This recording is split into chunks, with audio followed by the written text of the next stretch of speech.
tobacco from an early age is that the mind is not fully developed until about age 22 to about 25. All right, so that it affects their cognitive development so that they learn how to it impairs the decision-making process. So this is the brain. It's not formed fully yet. It is continues to go through a transition.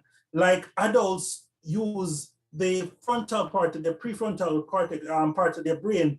Teenagers primarily use the middle part to the back. So over a period of time, it goes to the prefrontal cortex, where the executive function of the body is. So when you see this slide right here with the brain, it shows the brain on the left, which is a 5-year-old brain, all the way down to a 20-year-old brain. You can see how the brain goes through changes, how the colors, it matures over a period of time. So when you introduce certain things to it at an early age, it affects the part of the brain what control reasoning ability, later in the executive function of the body, what controls basically a decision making. All right, so it impacts how you handle and how you relate to different things. That's why a person now what used to be calm and relaxed before, and some of them will start about weed now, they want to say they get cross, angry, and miserable. They're unapproachable. All right. So the difference now between the adult brain and the teenage brain, most of the activity in the adult brain is in the frontal lobe, the thinking, the reason, and the planning. For the teenager, most of the activity in the teen brain is focused in the center, pleasure reward center. All right. So this is a scan of the brain, the normal brain versus the abused brain, that over a period of time, it does not develop the way it's supposed to. So that person's lifespan or mental health will be impacted based on the decisions which are made earlier. So when it comes to drug use, it's a progression.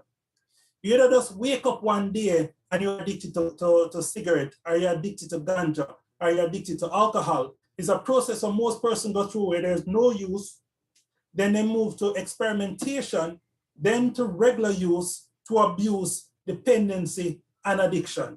So there's a progression what takes you to that place. Every single drug what you know falls in a particular category.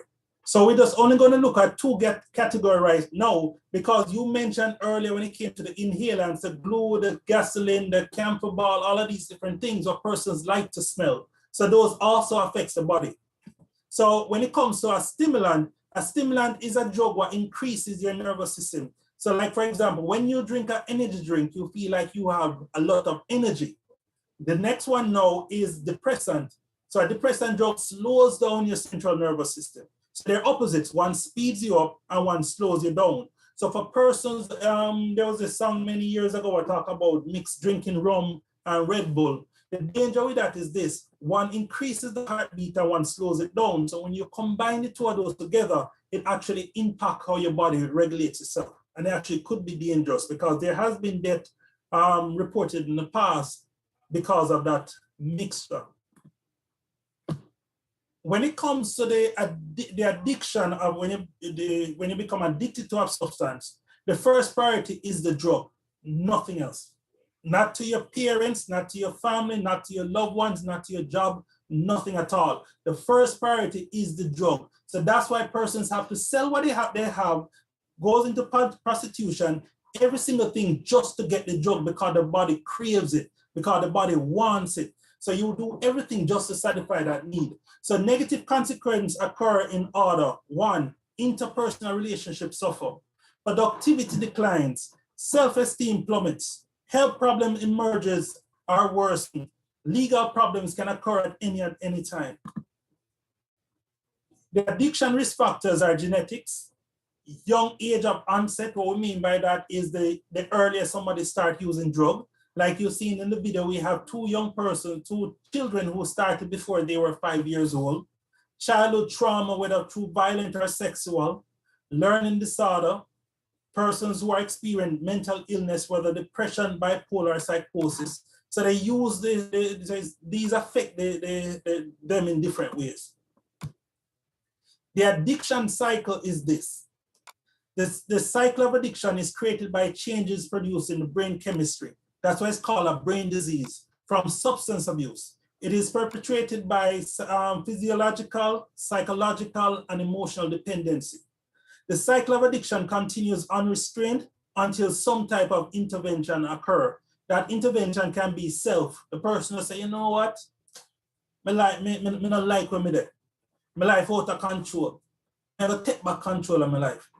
The next one now is legal.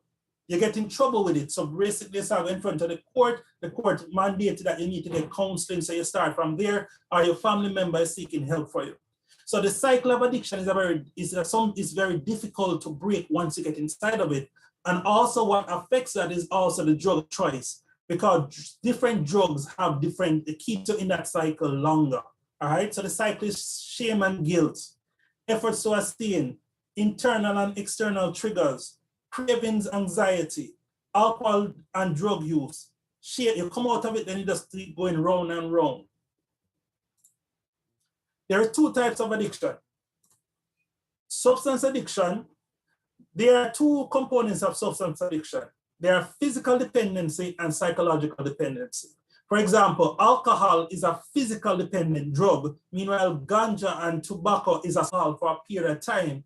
It is recommended that persons go to like the detox unit in order to help it comes out of the system, because it comes with physical withdrawal symptoms, which needs to be managed. The psychological one now with the tobacco is more feelings, more not necessarily the physical part. So okay. Sorry. Just adding to that, Mr. Brown, with alcohol especially, you know, some of these substances require what we call medical management, which is why they have to go through a detox program to assist with that. They have to be monitored. Their vital signs have to be monitored when they're going through withdrawal, because they can end up with in cardiac arrest or in some, you know, life-threatening situation. So for sure, for alcohol, if you are a true alcoholic, you require surveillance by a medical professional to ensure that your vital signs stay in normal range. Or if they do fall out of normal range, that you can be assisted. Go ahead, Mr. Brown. So physical dependence refers to the body's dependence on the drug. When stopping drug use, your behavior experiences physical withdrawal symptoms, what Mrs. Bingham was saying. Time, it will take more of the drug to have the same effect. Behavioral addiction now, or non-substance addiction, is gambling addiction, are a set of behaviors that a person becomes dependent on and craves. Like, for example, some persons can't live without the internet. When we talk about internet, we're talking about social media. They can't live. The first thing they do in the morning when they wake up is to go on their phone, and they can't stop. During the course of the day, they always have to be on their phone. Like, let us, argument say selfies. They will take 1,000 pictures of themselves daily, every day. Everything they do, they're always sharing. So it can be a form of addiction. Shopping. Persons can't regulate themselves, so they do it through shopping. They can't stop that impulse. Work. Persons work instead of, let's say 8 or 9 hours a day, they're working 16, 20 hours a day. Sex, gambling, food, all of these are behavioral addiction. So when it comes to our mental health now, we are now experiencing a pandemic which we have never experienced in our lifetime. So it has changed how we see things, how we interact with people, because we are a culture that love to be around our family, around our friends. So now we don't have access to them. So now our mental health, our mental wellness is not stable. Persons are struggling because there's depression, which was already inside of them, which was not dealt with before. So mental health includes our emotional, psychological, and social well-being. It affects how we think, feel, and act. It also helps determine how we handle stress, relate to others, and make choices.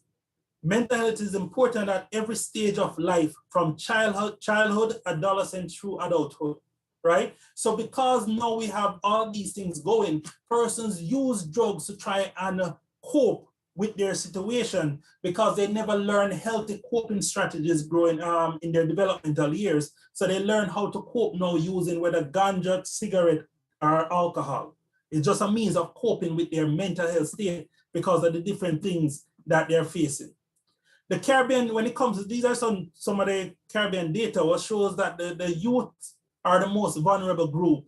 alcohol and marijuana you see in a rite of passage in our culture. Like most persons say, boy, you know, they're man, so they can drink now, they can smoke. That's why yesterday the father earlier, wherever it was giving a cigarette to the child, because in our culture, persons don't see alcohol and marijuana as a drug, right? They said drugs are cocaine and heroin and those things. Used to self-medicate against hunger, danger, feelings of abandonment, and other street children use it just to cope. Substance misuse and abuse cuts across gender, age group, and social class. What the data is showing us now is that the females are about to, if not yet, catch up with the males when it comes to percentage-wise, is very close to it. Because now it's not only about the boys that are smoking, it's now also that we have the girls who are smoking as well. So you have both rich and poor doing different things. The only difference is upper class use different drugs versus the lower class. All right. Substance misuse abuse is more common among males at this time, but the females are catching up. Teenagers are highly motivated to pursue pleasure and avoid pain. That's why a teenager can sit down for the entire day and play with a phone. But as soon as chores and schoolwork is needed, then they're tired and there's also the problem. So judgment and decision skills are limited, affects their ability to weigh risk and make sound decisions. Drug use at an early age is an important predictor for substance abuse later on. Most teens do not escalate from experimentation to addiction, but a pattern of repeat use can develop based on risk factors. Drug use among youth is known to be related to problems such as crime, poor school performance, impaired memory, family disruption, sexual decision making and risk-taking, HIV/AIDS. These are some of our data when it comes to the percentage of the population which is using substance. As you can see, alcohol is the most abused substance in our country at this time, followed by cigarette and marijuana. So our data from 2006 to 2013, the new data will be coming out shortly, what shows the average age for persons to start smoking cigarette is between 11 years and 13 years old. For alcohol is between 11 and 13, and for ganja is between 12 and 14. All right, so Mrs. Bingham will now take it through this part. All right. So we know this is a lot of information that you're getting all at once. So please bear in mind that, trust me, the information that we have is out there. So we encourage you also to check it out. Go on our website, go on our IG page, like us, follow us. The information is there and we're here to share it. So access and exposure to substances. So from our global school health survey that was on in 2017, where we looked at alcohol and marijuana supply, we found that friends were a major source of these two substances. So a lot of times we get young persons in treatment or that come in for counseling, and when you ask where you got this from, a lot of them will say, oh, it's my friend. My friend gave it to me at school. My friend came at my house. So that's a major source. Followed by, you have shops. And this should be alarming because, it's adults running shops. So which adults are there selling these things to minors? But it does happen. It does happen in our culture. A person send them child to the shop and say, yeah, buy cigarettes or buy alcohol. And it's not a biggie, which is illegal.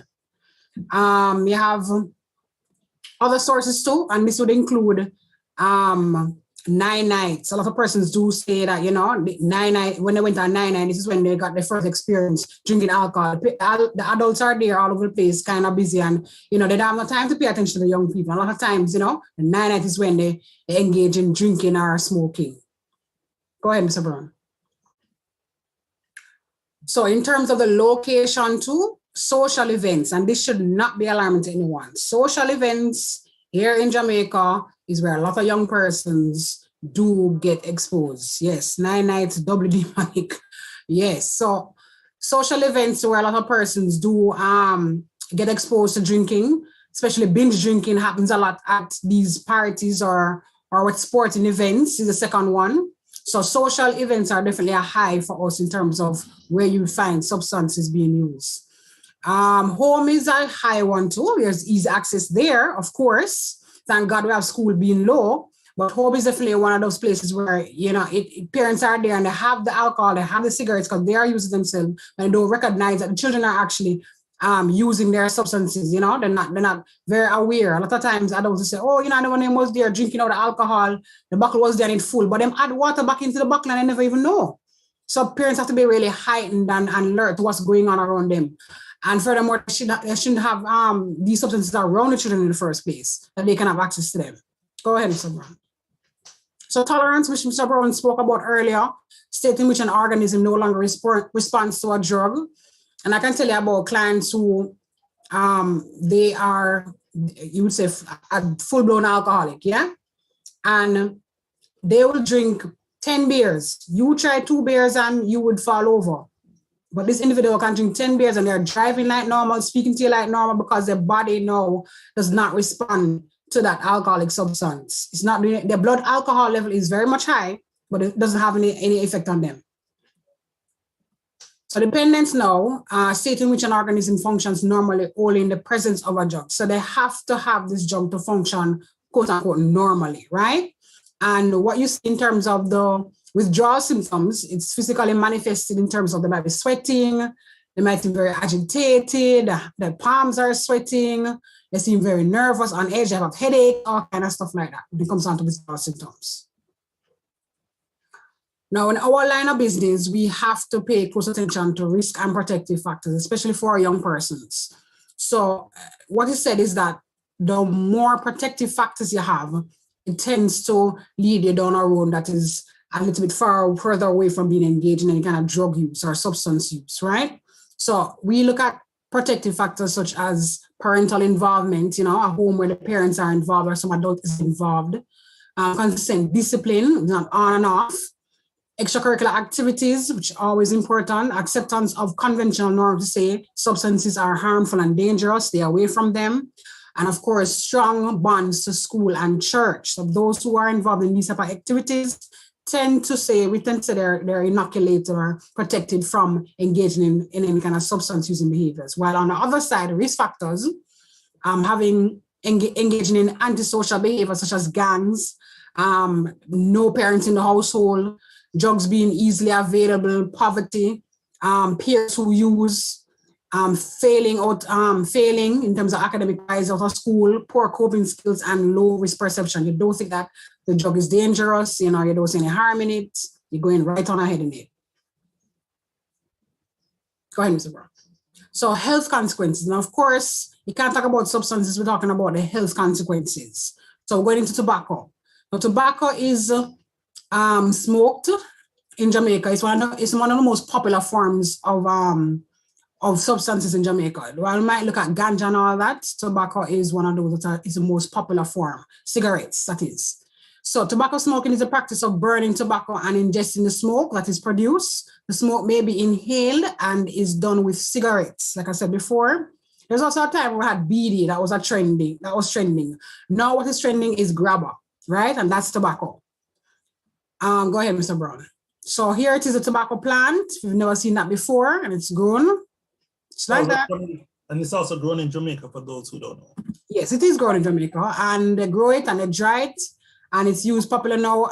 I spoke about grabber before. I hope that it's not something, that name is not something that you're hearing for the first time. But if it is, that's all right. Grabber is a very popular form of tobacco that they use now, mixing it with ganja. Now, death by tobacco, and we know this is very serious, that there are many smoking-related illnesses that are derived from smoking tobacco. If you notice over here in this first picture here, look at all these conditions here: suicide, homicide, AIDS, in comparison to deaths caused by tobacco smoking or tobacco use. That's very serious. You can't ignore those kind of facts. And this is not something that we're just making up. This is research data. 1 person dies every 4 to 5 seconds from tobacco-related diseases. And when we talk about tobacco-related diseases, we're talking about stroke, we're talking about lung cancer, heart diseases, you know, all of these very serious and major illnesses that can